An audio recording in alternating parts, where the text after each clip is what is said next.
Putting aside our sorrow, we renewed our faith in the prophecy that other rings would be found, and see how our faith has been rewarded. The Covenant used to be the main threat, and it was a MacGuffin in the original Halo series because the real threat was the Forerunner legacy and the Flood itself.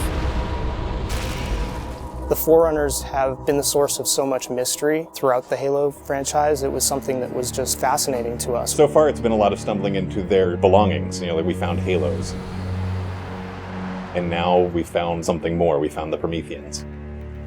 There's a degree of animalistic fierceness that maybe you didn't see in previous games. Look out!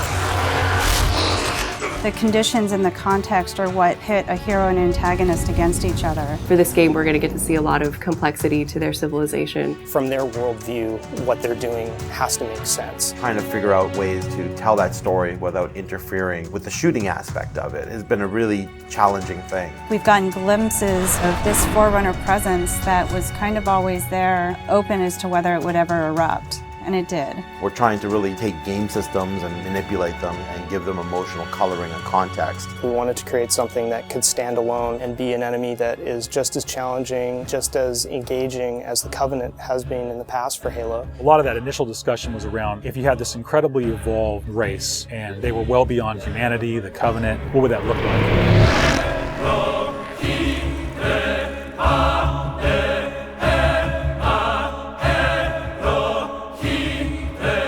The design process for the Prometheans was intriguing, exciting, and then long and painful process.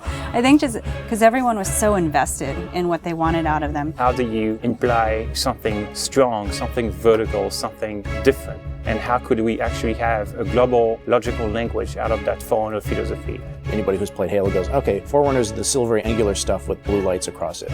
That's really the language kind of in a nutshell. For us, it was important to break that, but still find kind of like a mathematical organization. We had to do a very clear separation of style, shapes, colors, right from the start. I think the Knight's been through almost like 15 plus iterations of geometry. This sheet is like very traditional way of doing brainstorming. You just do silhouettes and then we take it and iterate some more and more and more. We didn't want them to look like monsters because they're not monsters. We had a version that looked very demon-y. These things on his back, they would go together and they would like flare out when the player was being spotted. We didn't want the Prometheans to look like robots because they're not robots. A version that looked very thin and spindly. We would see one as like, you know, that one looks cool, but it really doesn't convey commander of the battlefield. We had other stuff where they could clamp on and have these big, hulking, massive armors on top of them that would really change the variant look. For us, it was important to get it into something that people could relate to, which I think is always going to be a challenge when trying to take the Foreigner language and create a character. Making sure that his head stood out, that you could see it, that players had the ability to headshot it.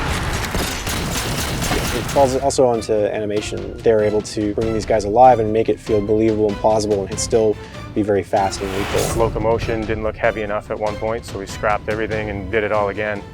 The Knight's like 12 feet tall, so if it doesn't feel heavy and menacing as it's walking around and doesn't intimidate the player, then we're not doing our job. There were not a lot of real-life elements that we could take. There are joints there, some of them are not physically connected. They're holed up with the space in between them, which is some of the features that the architecture has, which is big, massive buildings like floating, defying gravity. We wanted to keep some of that mystery and kind of the unknown in the characters as well. We even have the little micro driver arms in here, and then all the way to where we turn these layers off. We have the glowing skull. We thought it would be more of an impact if it's like a sarcophagus. It opens up and it's showing all this aggression.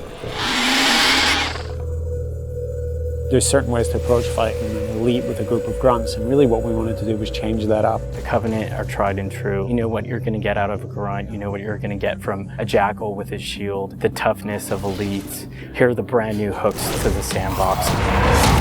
Prometheans are made up of the Knights, the Watchers, and the Crawlers. One of the big focuses for us in the design of the Forerunners was to have these different enemy classes that would be able to work together. Having this dissection so that when the player went into combat, he's sort of tactically evaluating which order to take guys out. They don't act independently of each other. You put any combination of them together, and the strategy you need to engage with them is really different. There are a variety of Knight classes.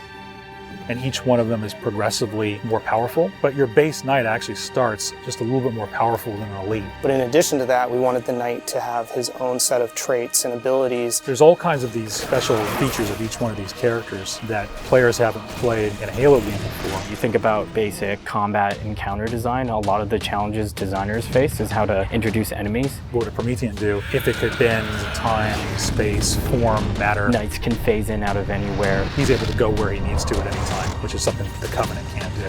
Heads up! Crawlers can walk on walls, walk on ceilings. If a knight shield bursts, crawlers will come rushing at you and try and like melee the player to get more aggressive. These certainly slot into that grunt style combatant. And so there was certainly a want to make sure that we can get a lot of them on screen. If you let too many of them get together, they become a really formidable force. One-off, super fun to take out all together. It's like a pack of feral dogs. Its mandibles, when it screams, will actually separate and float around in the air while it's howling. Animation added so much fresh behavior to this character. It's very exciting. The Watcher is definitely a support class. One of the things we wanted to do with the Forerunner characters was constantly have them mix up their tactics and make the player react to it. The Watcher is able to regenerate knights. One of the things we needed to do when the Watcher design was coming along was make sure that the Watcher would actually fit inside of the Knight. That bursts out and swap to the actual Watcher asset. The Watchers are aware if a knight's damaged, they'll protect them, they'll catch grenades, so they kind of coordinate their efforts. The Prometheans feel like the most advanced of the bunch. They're able to bring all of their technology and wisdom to the battlefield. With new enemy class comes new weapon class. We literally concepted probably 200 weapons for this game before we settled on the half a dozen that went in. It's kind of like you've got that balance between humans' model of what a weapon's like and the desire to want to try and make something crazy and futuristic. We tried coming up with this perfect mix of stuff that was still relatable. You would still identify a weapon as a rifle or a shotgun or a submachine gun, even though they're almost magical. The Forerunner Scattershot was probably the first one where we really nailed the design on it. Everybody loves the hinge action shotgun, so we tried doing something like that so that the reload animation would be to cock it up and the front half would smash together. Every time you pick up a Forerunner weapon, it forms in your hand. So that sort of kicked off the component of having these guns form around the player. So there's that moment of like, oh, what is this gun? What does it do? And then when it comes into shape, it's kind of immediately identifiable. What makes the Forerunner weapons distinct is that usually they have dual purpose. So for instance, from the bolt pistol, you can charge it up and have something that's equivalent to almost like a shotgun blast. In the case of the light rifle, we actually experimented with doing dual firing modes. We tried to make it so that it was the best of both worlds with a BR and a DMR. It works like the battle rifle when you're not scoped. That has a little spread, has a 3-shot burst, and it works like the DMR when you are scoped. So it's like a mini sniper rifle in a way. It actually changes to a different firing mode where the projectiles are stronger. One of the big things that we really focused on for them was making sure that the weapon doesn't just feel like a chunk of metal, but that it actually has glowing energy that's flowing through the gun, going down the barrel, so that everything is very full of life. The moment where all the Promethean effects really started to click the most was when we started showing the dissolve whenever you kill a knight. That was really when we started to feel, yes, this is something cool, this is something unique, and something that we haven't really seen before.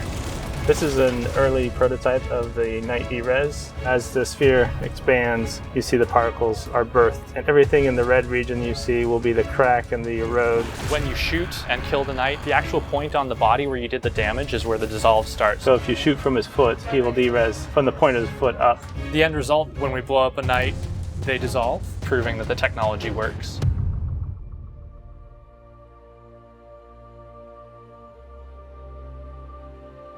I look at the changes that we're making, and it really feels like we're making a sequel to Halo 3. And that's exactly what we're setting out to do. We had the Covenant from previous games. We have the UNSC. We had all these things to take from, like, all right, we can make a new take on this, but we had zero information to some of this Forerunner stuff. We're not just on a Halo, we're on a whole planet now.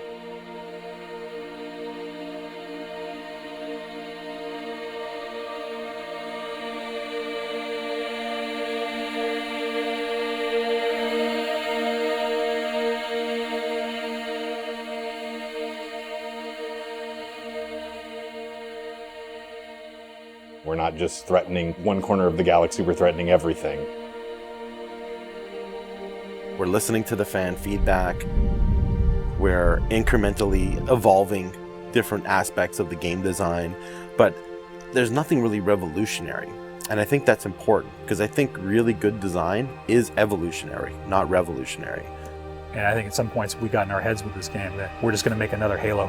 I don't think that's what people want. They may think they want that, but what they really want is something that speaks to the things that they love, but then provides them with something new.